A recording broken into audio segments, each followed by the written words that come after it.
6 मृतदेहांची ओळख पटली आहे। दिल्ली स्फोटाची बातमी मिळताच पंतप्रधान नरेंद्र मोदी यांनी केंद्रीय गृहमंत्री अमित शहा यांच्याकडून घटनेचा आढावा घेतला।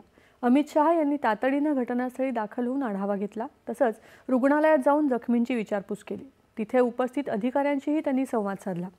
या घटनेशी संबंधित सर्व पैलूंवर सखोल तपास सुरू आहे, सर्व शक्यतांचा शोध घेतला जातोय, असं शहा यांनी पत्रकारांशी बोलताना सांगितलं। संरक्षण संस्था स्फोटाच्या कारणाच्या निष्कर्षापर्यंत लवकरच पोहोचतील, असं ते म्हणाले।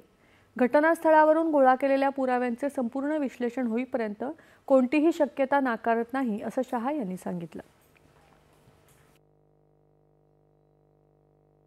देखिए, हम सभी एंगल्स को ओपन रखकर सभी दृष्टि से जांच कर रहे हैं। घटना किस कारण से हुई ये अभी कहना बहुत मुश्किल है।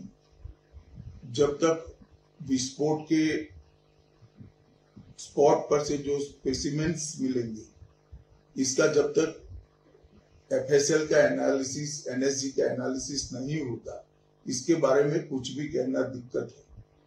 मगर हम किसी भी एंगल को बंद नहीं मानते हैं। सभी एंगल का हम दृढ़ता के साथ आगे जांच करें। दरम्यान अमित शहा आज या प्रकरणी उच्चस्तरीय बैठक घेत आहेत।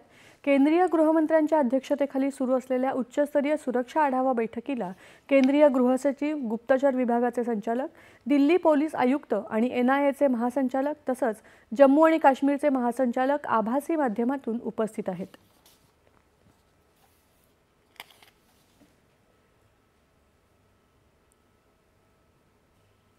स्फोटाच्या घटनेनंतर दिल्ली शहर हाय अलर्टवर